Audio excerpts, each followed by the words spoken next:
सबसे पहला कारण जो मोदी जी को 5 साल तक नहीं टिके रहने देगी। आइए यहाँ पर शुरू किया जाए कि पीएम मोदी के 5 साल न रह पाने का सबसे पहला कारण क्या है। फिर गुजारिश करता हूँ आपसे कि हमारे चैनल को सब्सक्राइब कीजिए और जितना ज़्यादा हो सके हर भारतीयों तक शेयर करिए, क्योंकि आप एक स्वतंत्र भारत के स्वतंत्र नागरिक हो तो आपको ये चीज़ें जाननी चाहिए। हो सकता है अभी आगे कुछ ऐसी चीज़ें आने वाली हैं जो आप नहीं जान पा रहे होंगे, मज़ा भी आएगा, कल्पना भी करोगे कि क्या चीज़ें हैं और क्या चीज़ें नहीं है। तो सबसे पहला कारण जो होने वाला है नीतीश कुमार और चंद्र बाबू, ठीक है। तो यहाँ पे याद रखिएगा सबसे पहला कारण नीतीश जी है, जो कि इन्हें पलटू चाचा के नाम से जाना जाता है और यही कहना था कि मोदी जी प्रधानमंत्री नहीं बनेंगे अर्थात हम उनके साथ नहीं रहेंगे। अर्थात कहने का मतलब यही है कि कई बार गए और कई बार एनडीए को छोड़ के हट चुके हैं। तो ऐसे में इन पर क्या भरोसा जताया जाए कि ये जो है फिर एनडीए का साथ दे पाएंगे, ठीक है। कुछ बातें सुर्खियों में चल रही हैं कि सबकी बुलाहट थी, ठीक है, दिल्ली में, ठीक है ना। तो ये भी चल रहे थे और इनके साथ जो तेजस्वी जी हैं ये भी चल रहे थे, लेकिन ये अलग विपक्षी के पार्टी हैं और ये अलग पार्टी की हैं, ठीक है।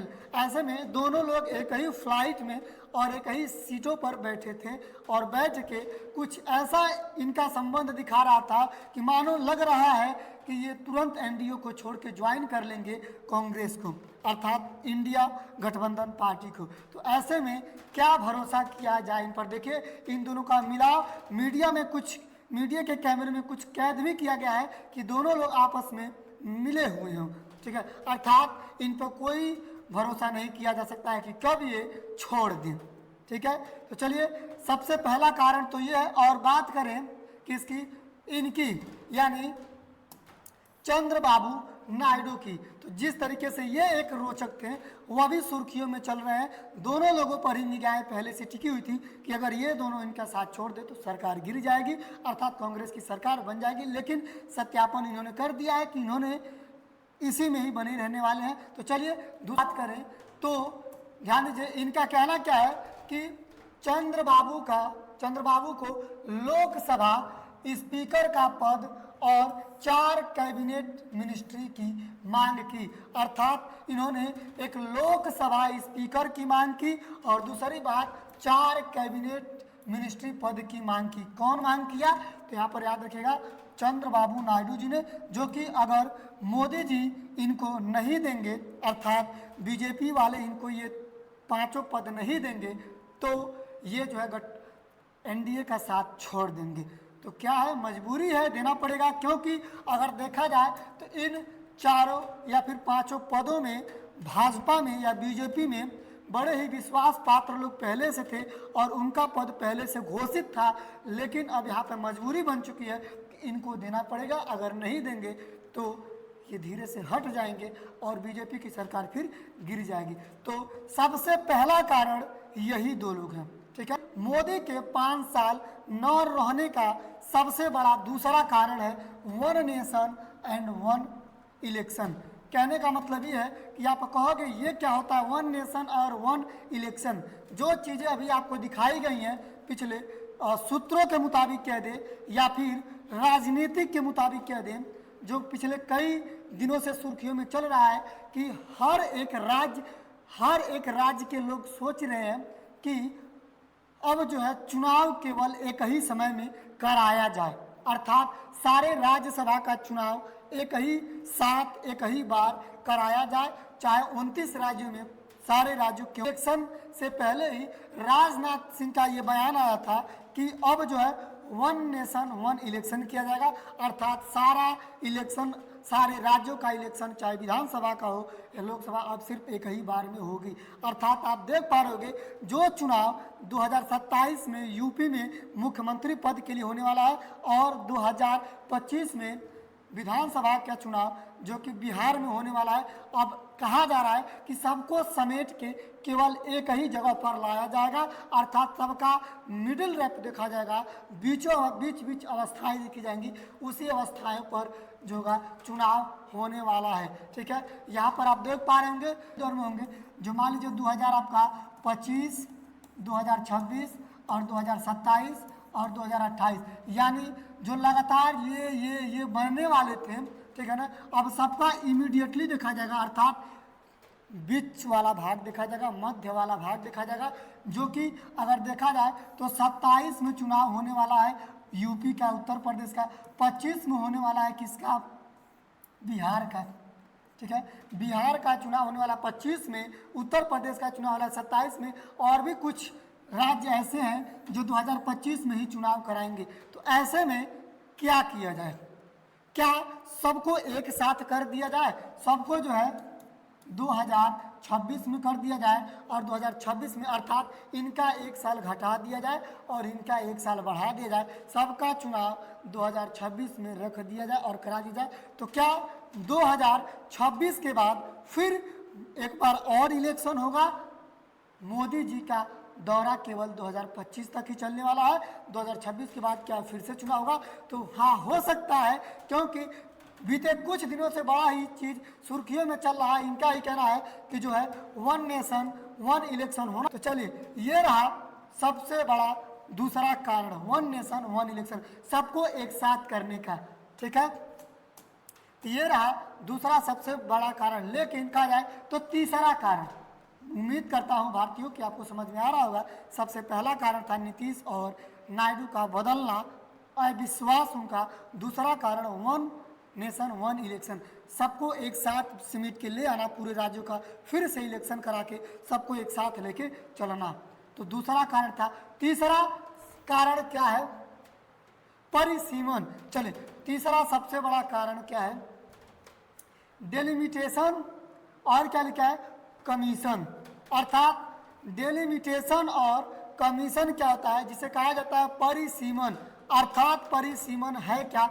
जो सबसे बड़ा कारण है, सबसे बड़ा मोदी जी को न रहने वाला 5 साल के लिए कारण क्या है? डेलिमिटेशन और कमीशन, ठीक है। चलिए देखा जाए तो कहने का मतलब यही है कि अभी तक जो 543 सीटों पर चुनाव हो रहा था, यह कब का डाटा है? तो 1971 का डाटा है। जो कि बात करें 1971 में, तो 1971 में भारत की जनसंख्या लगभग 50 से 55 करोड़ थी, और 50 से 55 करोड़ को आधार मान के वहाँ पे टोटल अपने भारत में 543 सांसदों के आधार पर 543 सीटें बनाई गई थी। लेकिन अभी भी वही दौरा चल रहा है, अभी भी वही चीज़ें चल रही है। अर्थात 1971 से लेके 2024 का दौरा आ चुका है। जो कि बात करें, ठीक है, बात करें पॉपुलेशन की, तो अब भारत की पॉपुलेशन 125 करोड़ से भी क्या हो चुकी है?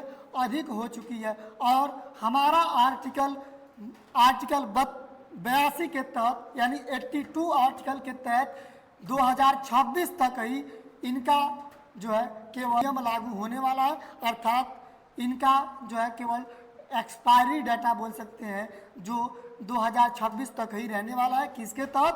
तो अकॉर्डिंग टू आर्टिकल 82 के तहत, ठीक है, इनका एक्सपायरी डेट खत्म हो जाएगा। 2026 से नई नीति लागू होगी। 2026 के बाद जो होगा, क्या होगा? फिर से नई सीटों का बनाना प्रारंभ होगा, और बनाना प्रारंभ नहीं जबकि होगा, क्योंकि देखा जाए तो पॉपुलेशन 50 से 55 करोड़ के बीच में था तब सीटें बनाई गई थी। अर्थात कहा गया था कि अर्थात ये कि 50 से 55 करोड़ जब जनसंख्या थी तो केवल 10 लाख से 11 लाख पर एक सांसद को खड़ा किया गया था, और उतना 543 सीटें निकाली गई थी। लेकिन अब भारत की जनसंख्या बढ़ चुकी है, 125 करोड़ से भी अधिक हो चुकी है, जो कि अब केवल 543 सीटों पर ही बातें नहीं बनने वाली है। तो अब जो है 2026 में सीटें बढ़ाई जाएंगी, और 753 सीटों पर अब जो होगा चुनाव होने वाला है। तो तीसरा सबसे बड़ा कारण यही है, ठीक है, क्योंकि जब सीटें बढ़ेंगी तो फिर दोबारा से हो सकता है चुनाव होगा, और दोबारा से चुनाव होगा। तो आप देख पा रहे होंगे अब जो है केवल और केवल अभी तक जो 80 सीटें थी उत्तर प्रदेश में, अब जो है कितना हो जाएगा? 128, ठीक है, क्योंकि उत्तर प्रदेश का पॉपुलेशन बहुत ज़्यादा है। उम्मीद करता हूं कि आपको ये चीज़ें समझ में आई होंगी, ठीक है। ये कुछ सांसद के बैठने के लिए जगह है, अर्थात कह सकते हो स्थान है। आप कहोगे कि ये बताइए कि जो पिछला रिचार्ज था यानी 1971 से लेके अभी तक जो चल रहा था, ठीक है, अभी तक जो चल रहा था, सांसद में टोटल संसद भवन में देखा जाए तो केवल 543 सीटें थी या उससे कम थी। तो क्या अब जो है बढ़ेगा सांसद की सीटें, तो 753 होगा, तो वहाँ की कुर्सियाँ भी तो बढ़नी चाहिए। तो हाँ, ये पहले से ही बन के रेडी हो चुकी हैं, पहले से ही बन के रेडी हो चुके हैं, अर्थात ये इंतजार कर रहे हैं उन 700 से भी अधिक सांसदों का, जो कब होगा तो 2026 में ही होगा। देखिए ये बाहर से देखने पर ये संसद भवन का ये पिक है, ठीक है। तो कहने का मतलब ये है कि अभी तक जो 3 कारण थे 2026 में ही गिर रहे हैं, तो क्यों ना फिर से चुनाव होगा, ठीक है। चलिए अगला सबसे बड़ा कारण देखते हैं, चौथा कारण क्या है।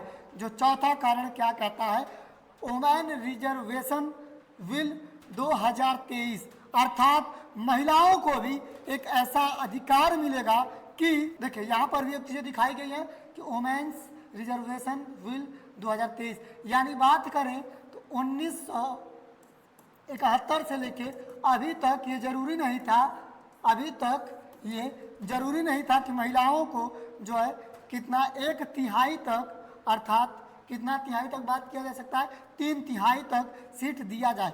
दिया तो जा रहा था लेकिन कंफर्म नहीं था कितना सीट दिया जाएगा, कहीं कहीं दिया भी जा रहा था, कहीं कहीं सीट नहीं भी मिल रहा था उनको, जिस नाते महिलाएं इलेक्शन हर जगह पर नहीं लड़ पा रही थी।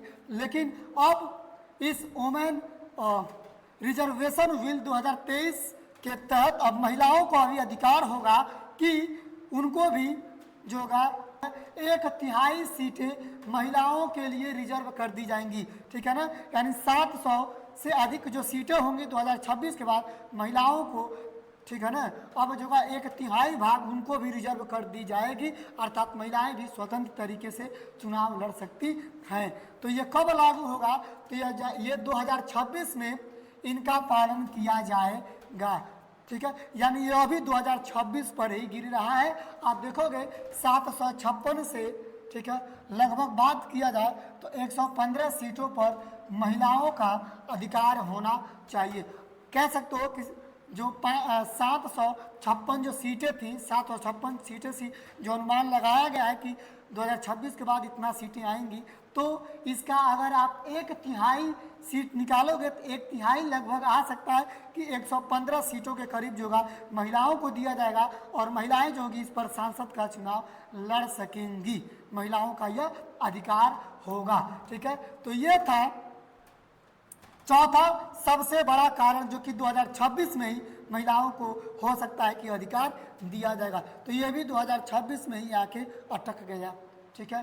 चलिए पांचवा सबसे बड़ा कारण हम आपको बताते हैं, जो कि आपको सुनना चाहिए, अगर बरकरार हो तो सुन के जाइए और चैनल को सब्सक्राइब करके भी जाइए, क्योंकि ये बातें आपको नहीं पता भी होंगी, अगर पता होंगी तो ठीक है, नहीं पता होंगी तो पता कर लीजिए।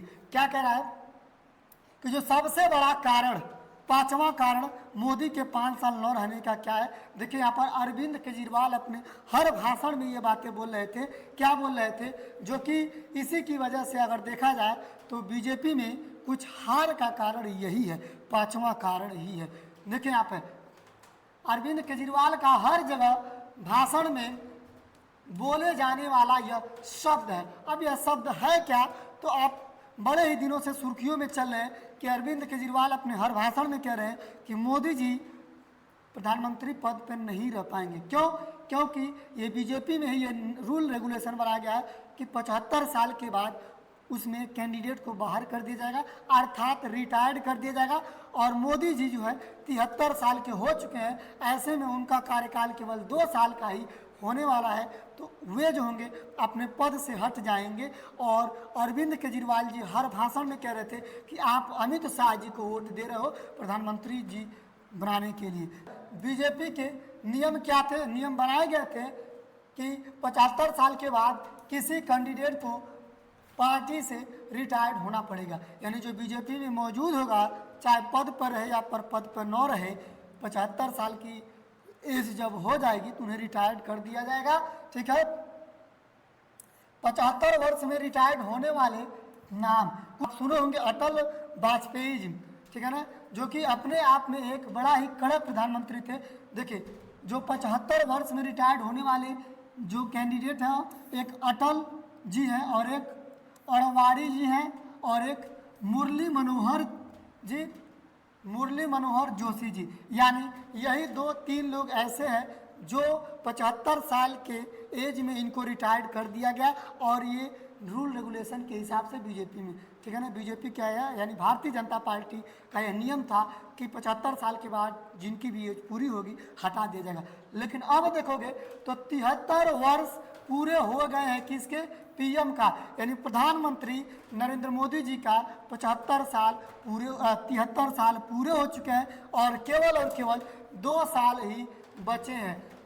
पीएम नरेंद्र मोदी जी का 75 साल सन 2026 में ही पूरी हो जाएगी और 17 सितंबर को पूरा होगा और यह अपने पीएम पद का जो है फिर से इस्तीफा देंगे, खात्मा करेंगे, समाप्त करेंगे। क्या ऐसा होगा या फिर ये बीजेपी वाले जो है इस नियम को फिर से बदल देंगे? अब क्या होगा, अब 2026 में देखा जाएगा। तो इसी जो है बात को लेके विपक्ष वाले बहुत सारे भाषण में बहुत बातें बोले हैं जो भाजपा के हार का सबसे बड़ी कई जगहों से कारण बनी है, ठीक है। तो यही 5 सबसे बड़े कारण है जो मोदी जी को 5 साल पर न रहने का कारण बन सकता है। तो चलिए, अगर आप सब हमारे साथ अंत तक बने रहें तो आप बताइए आपका क्या कहना है, आपका क्या राय है कि जो ये बातें बताई गई हैं, 5 कारण बताए गए हैं, क्या 5 कारण बिल्कुल सही हैं? तो सही है, या फिर आप क्या अनुमान लगाओगे कि ये बातें सही हैं या फिर गलत हैं? आप अपना अनुमान लगा के कमेंट बॉक्स में जरूर कमेंट कीजिएगा, ठीक है। अब जो होगा 2026 के बाद देखा जाएगा, ठीक है। मिलते हैं कुछ रोचक बातों के साथ, ठीक है ना, अगले वीडियो में। तब तक के लिए नमस्कार, प्रणाम।